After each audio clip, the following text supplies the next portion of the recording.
بسم الله والحمد لله والصلاة والسلام على رسول الله. أيها الإخوة الكرام، السلام عليكم ورحمة الله تعالى وبركاته.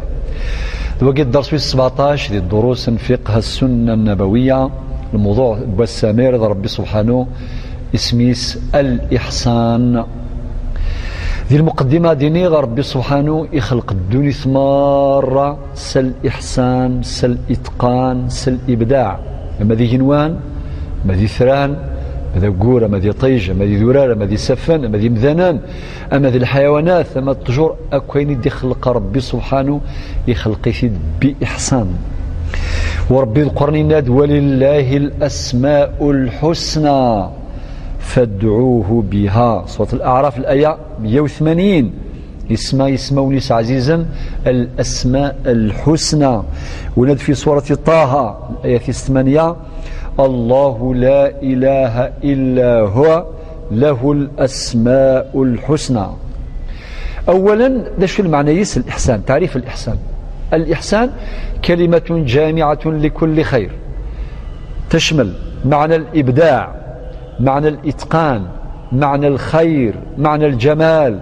أولا جين الإحسان ذوال دي جملا كل شيء باين يلهان. ثانيا مجالات الإحسان. عندك قال الإحسان ما كدرنا يلازم كل شيء يدخل في جميع الأبواب، يدخل في جميع مجالات الحياة، يستغرق جميع مناحي الحياة. الإحسان يلازم كل شيء. أدفتر على سبيل في عصر السلام الدين الحديث الذي رواه الإمام مسلم: إن الله كتب الإحسان على كل شيء. باش يغدي فقن في عليه الصلاة والسلام الإحسان لقابلي ذم كل شيء. هاد زوير المجال مزوارو في مجال القصد، النية. العبد إلى النياس أتيلي يعني حسنة يرس ربي يكو ماذ العبادة ماذ المعاملات تلساسن مرة أم قرآن ذي النية. ذي مدينة ربي سبحانه القرآن الكريم: قل إن صلاتي ونسكي ومحياي ومماتي لله رب العالمين. الإحسان في مجال القصد والنية. المجال الوسين في مجال العبادة. العبادة تزرم حديث جبريل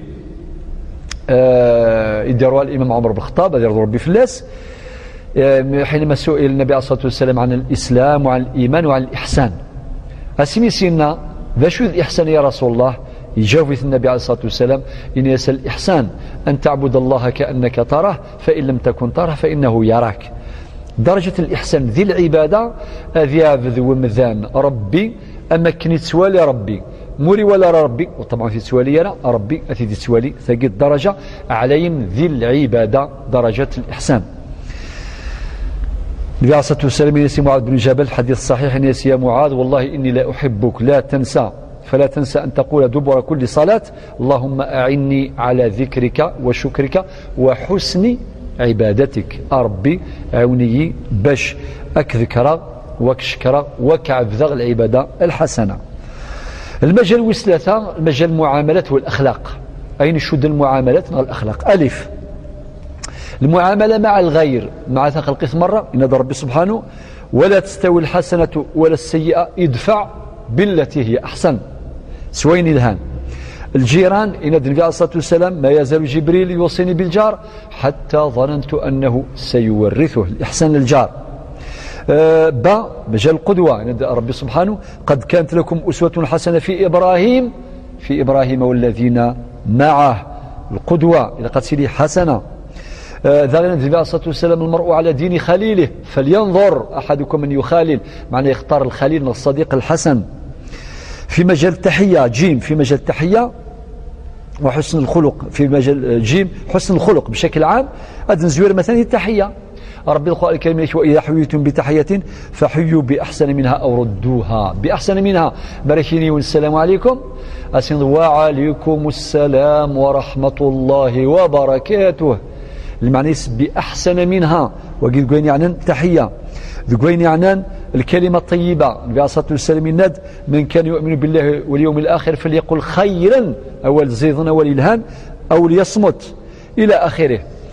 وكذلك في مجال الخلق الحسن يناد النبي عليه الصلاة والسلام يناد أكمل المؤمنين إيمانا أحسنهم خلقا. أحسنهم وقاد المؤمن وميزاد الإيمان وينكمل الإيمان ونسعى تصرف كاع أعلين. وينذر كذلك النبي عليه الصلاة والسلام ما من شيء في الميزان أثقل أثقل في ميزان المؤمن يوم القيامة من حسن الخلق. يعني تصرف كاع الحسنة الطيبة ثاقي سال الميزان الزاي ذي الحسنات يوم القيامة. ذا يونس حفيظ سقسان النبي عليه الصلاة والسلام يناس شو الخدمات الشامن غير الجنة ثطاس الناس تقوى الله وحسن الخلق. سيني فردانكي تساوي غير الجنة ثطاس الخوف الربي أكد تصرف كاع يلهان تصرف كاع الحسنة. قال عن أنس رضي الله عنه قال كان رسول الله صلى الله عليه وسلم أحسن الناس خلقا. حديث متفق عليه. يعني النبي صلى الله عليه وسلم يسعد تصرف كاع علينا تصدير ميديش كربي سبحانه القرآن الكريم دينا وإنك لعلى خلق عظيم. سورة المجال 4 التعامل مع الوالدين. التعامل مع الوالدين بلا شك مدن في الوالدين لقد نوي في الآية دينا ربي سبحانه وقضى ربك ألا تعبدوا إلا إياه وبالوالدين إحسانا. سورة الإسراء الآية 23. بعد الإيمان صار ربي العبادة سيدي ربي الإحسان إلى الوالدين. يسد ورقاز النبي عليه الصلاة والسلام يا رسول الله من أحق الناس بحسن صحابتي. إنسان ذي الوالدين ذي الناس كلهم النبي عليه الصلاة والسلام ياس ديماك أمك إناس أنواع وايض ثم من إناس أمك سيمات إناس ثم من أنواع وايض إناس سيمات أمك ثانكر في صربعة يعني ترواكار إثيمات أنكار إذافاس ثم أبوك. الحديث متفق عليه في البخاري ومسلم. ماذو قال يتساوني مولان سخم قمغارا دار العجزة نغدار الرحمة أثندي هذا ربي ذا كان يزمر غادي نيخ. المجال 5 في مجال الدعوة إلى الله. الدعوة إلى الله ذا كيف ربي القرآن كان في سورة النحل الآية 125 إن أدعو إلى سبيل ربك بالحكمة والموعظة الحسنة وجادلهم بالتي هي أحسن. كلمة الإحسان ثلاثين كل شيء يقول ما يتساوي سافري ذا ربي إلى قسوة الزيضان الطريقة الحسنة سوفري ذي الهان. المجال 6 في مجال العدل بالنسبة للقضاة أو ممن ولا أي شخص يكون في مجلس القضاء ولكن يفرو يرسين. إلى ربي سورة الإسراء الآية 35 وزنوا بالقسطاس المستقيم ذلك خير وأحسن تأويلا. ونادى ربي في آية أخرى إن الله يأمر بالعدل والإحسان. المجال 7 في مجال العمل الخدمة. ينادى ربي سبحانه إن الله لا نضيع أجر من أحسن عملا. سورة الكهف الآية 30 ويلي خدم الخدمة يقرزن حسنة ربي سبحانه وتضيع لاجريس. ولاد النبي صلى الله عليه وسلم إن الله يحب إذا عمل أحدكم عملا أن يتقنه. وين يخدم الخدماس أتيقرز العمل الحسن ذي مقارن القبايل يير شغل يتقال ذي فافيس خاطر ما إلا ويخدم راه الشغل إنكمالا يتقال ذيكس وذا سيعيوذ.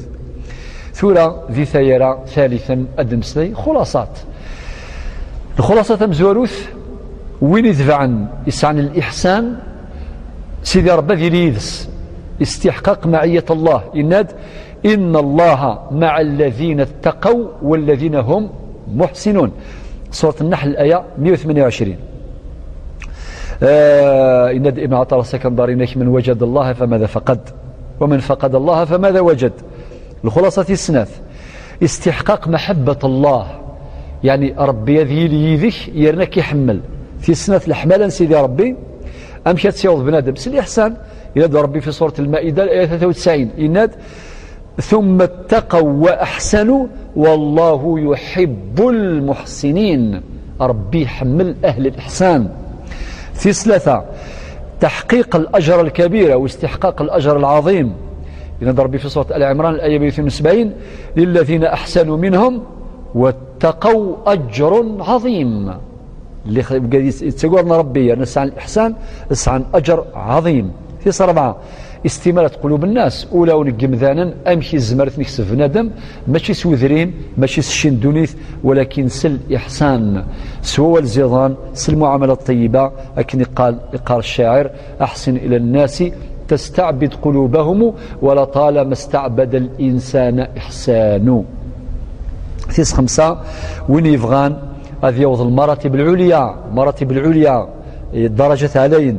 أما في الطاعات ذي طاعة سيدي ربي، أما ذي العلوم والمعارف، أما ذي الخدمة، أما ذي كل شيء عليه بطريق الإحسان. أسأل الله أن يجعلنا جميعا من المحسنين. والسلام عليكم ورحمة الله وبركاته.